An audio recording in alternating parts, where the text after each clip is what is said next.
Nah, ini syarat yang ketiga ya. Syarat yang ketiga itu bukan cuma sekedar nikah, tapi harus apa? Dukhul. Dukhul ini kata kiasan ulama fikih ya. Kata kiasan ulama fikih. Ulama fikih biasanya tabarukan dengan lafaz hadis. Nabi bilangnya apa? Dukhul ya. Nabi itu bilang kalau hubungan badan dukhul. Maka ulama fikih tabarukan sama hadis, bilangnya dukhul. Apa maksudnya dukhul? Maksudnya masuk. Maksudnya itu adalah memasukkan kemaluan laki-laki kepada kemaluan perempuan.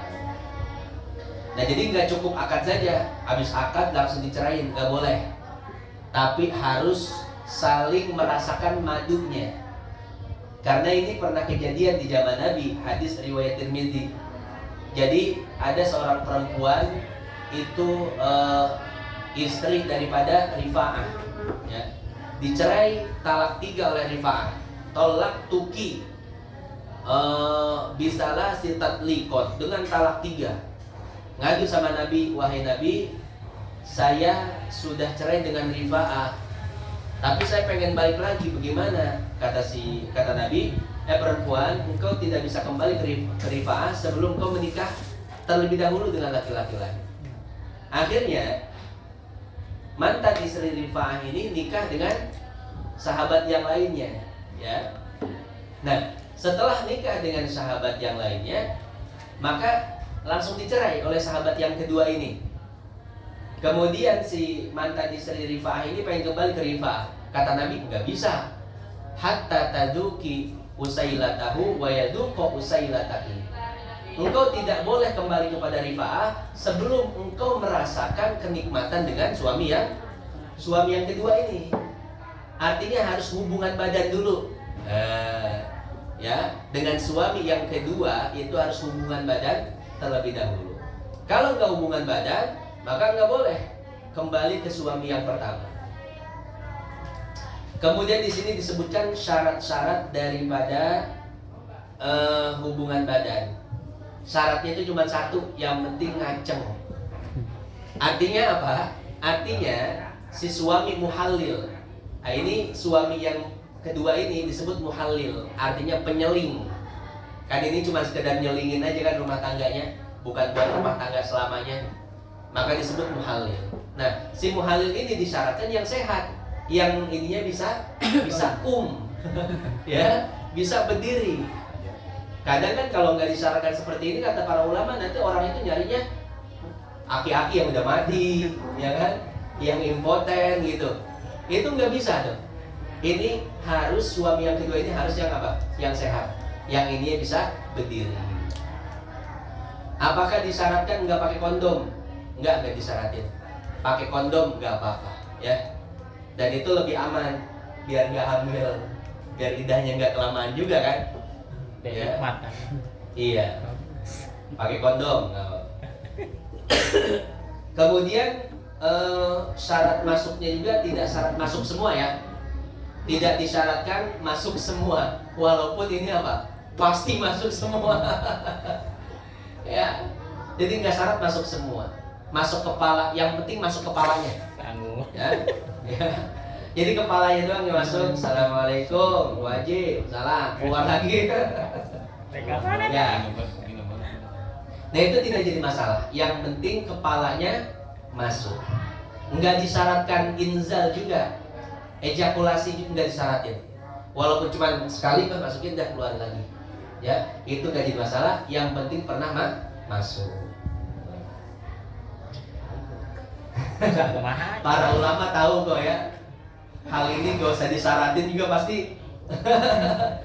Ya pasti masukin, pasti lama ya, nggak disyaratin juga. Syarat yang paling ringan. Makanya nggak disyaratin sama para ulama. Nah, jadi seperti itu syarat yang ketiga ya. Jadi nggak cukup akad nikah saja, tapi harus hubungan badan. Kalau pengen tahu sebenarnya banyak nih di daerah Bekasi itu yang talak 3 ya. Siap jadi ya. Siap jadi agen? Jadi kalau ada yang ngadu, Pak Ustadz saya talak 3, oh tenang, saya punya banyak peserta. Yang muda, yang tua. Ayang Ya. ya. Yang berguna pun ada. Iya. Tenang, nanti kalau ada yang ngadu sama saya ini ya, sini. Ini kocok dulu namanya, ayo. Tulis. Diundi dulu. Yang agak tua nggak apa-apa. Oh yang luar Pak D. Oh ya, seger banget. Itu syarat yang ketiga. Syarat yang keempat. Wa bainunatuha minaz zawjis tsani. Wa bainunatuha minaz zawjis tsani. Sudah talak bain dari suami kedua. Sudah talak bain dari suami kedua. Koma ya. Itu syarat yang keempat. Jadi syarat yang keempat ini si perempuan diceraikan dulu oleh suami yang keduanya ya. Dan diceraikannya, talaknya itu harus talak bain. Baik bain sugro ataupun bain kubro ya. Misalkan baru talak 1 gak jadi masalah, yang penting masa iddahnya sudah selesai, kan jadi bain sugro. Atau talak 2 gak jadi masalah, yang penting masa iddahnya selesai, itu jadi bain sugro. Atau bahkan lebih bagus si muhalilin talak 3 sudah ya, talak 3 tuh, jadi bain kubro. Yang penting dari suami kedua ini sudah ditalak bain ya. Jadi harus ditalak dulu, nggak boleh lepas begitu aja. Udah hubungan badan langsung balik ke suami pertama, nggak boleh. Harus ada proses perceraian dulu dari suami kedua. Karena kan nikahnya nikah sah ya,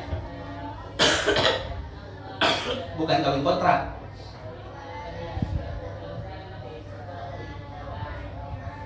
Kalau kawin kontrak kan nggak usah ada perceraian. Misalkan di akad itu langsung disebut waktunya. Saya nikahkan anak saya dengan Anda selama 1 bulan. Saya terima nikahnya dengan jangka waktu tersebut 1 bulan dibayar tunai. Nanti setelah 1 bulan udah begitu aja masing-masing. Nggak usah ada perceraian. Itu kawin kontrak. Makanya kawin kontrak ini diharamkan. Karena orang kawin kontrak itu pasti tujuannya begituan doang, bukan untuk rumah tangga kan. Sementara ada hadis la'anallahul mudawwikina wal mudawwiqat. Allah melaknat orang yang cuma pengen ngerasain doang, baik yang laki-laki ataupun yang perempuan. Laki-laki nih tentang banyak duit, waduh ya, nikah sama istri pertama, istri pertama ini harus dipertahankan ya. Tapi di mana-mana nikah punya banyak istri, cuman pengen begituan doang. Nikahnya cuma sebulan, cari yang lain, cobain lagi sebulan. Halal, tapi apa? Tapi ya itu ada hadis seperti itu. Allah melaknat orang yang hanya ingin coba-coba dan merasakan. Kata Habib Salim, itu sebab beliau itu tidak mau punya istri banyak. Ya. Karena beliau ini di mana-mana kalau di dakwah pasti ada yang nyamperin. Beb, saya punya anak, nikahin Beb, nggak apa-apa, bangsa sebulan 2 bulan juga. Tuh, ya, setiap dakwah keliling dunia atau keliling daerah-daerah pasti ada yang apa? Pengen nikahin anaknya. Beb, tabarukan, aneh pengen punya anak apa? Pengen punya anak dari keturunan antum. Nggak apa-apa, setelah itu antum cerain juga. Wah. Tapi Habib Salim, aneh nggak mau katanya. Padahal banyak yang nawarin. Karena takut termasuk daripada hadis tersebut ya. Karena kalau habaib yang lain, mantap nih. Saya kan punya teman banyak habaib tuh. Emang habaib itu sama perempuan itu, mantap. Tapi halal semua ya, halal semua, dinikahin dulu ya, nikahin dulu gitu. Makanya kalau lihat nih perempuan atau laki-laki mukanya Arab di daerah-daerah terpelosok kayak Subang, Garut gitu ya, tapi bapaknya nggak ada ya. Ketahuan misalnya marganya Alatos tapi ibunya orang kampung gitu kan. Itu biasanya dulu ada habaib dakwah ke situ, dakwah di situ ditawarin, Bib, nikah Bib. Udah, selesai dakwah di situ, pindah ke tempat lain. Udah istri tinggal situ sama anaknya. Biasanya banyak kayak gitu. Itu banyak ya para habaib seperti itu. Karena dakwahnya habaib itu seperti itu. Datang ke tempat yang nggak kenal Islam, di bangsa setahun di situ diem. Diajarin orang-orang pada belajar Quran, ntar di regenerasi, yang pintar nih dididik sama dia. Biar ketika ditinggalkan itu udah ada ustadznya. Ya setahun 2 tahun dididik, udah ada ustadznya, udah dia pergi cari tempat lain lagi. Ini udah hidup di Islam. Ntar ke tempat lain lagi begitu. Makanya saya heran, saya pernah ke beberapa pelosok daerah Garut, Cianjur, Bandung, Bogor, kok di sana ada maulid gitu. Pelosok loh, orang-orang demen maulid. Ya, setelah ditanya-tanya dan emang kita teliti-teliti, ternyata itu dulu pernah ada Habib yang datang kemari. Dalam rangka apa? Dakwah, ngenalin Islam. Setelah udah pada paham Islam itu ditinggal pergi ke tempat mana lagi. Ya, dan biasanya Habib itu di setiap tempat ada biangnya, ada bininya ya. Di sini nikah nih punya anak, tadi tinggal tuh. Dia pergi kemana lagi, nikah lagi di sini, dakwah lagi, terus keliling aja.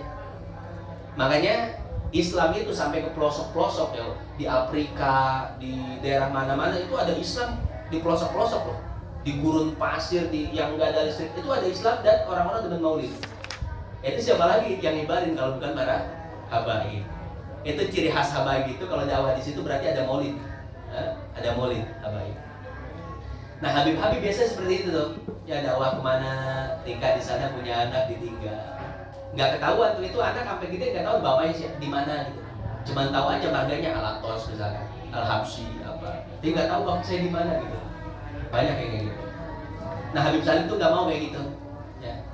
Makanya Habib Salim itu istrinya cuma 2, dan yang kedua pun itu disuruh kakaknya, karena di istri yang pertama itu anaknya perempuan semua. Habib Salim sedih, itu kenapa anak saya perempuan semua, saya pengen anak laki. Kata kakaknya Habib Hasan, Salim, ente harus nikah lagi dengan si Fulanah nih.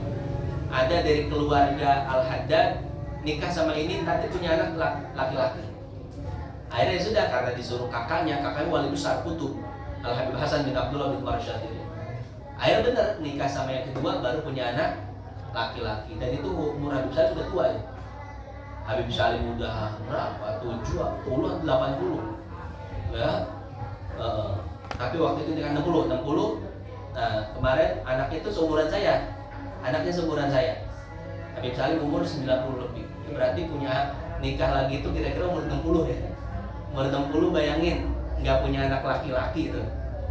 Sedih juga kan. Akhirnya nikah lagi punya anak 1 laki-laki. Nah itu syarat yang ke 4.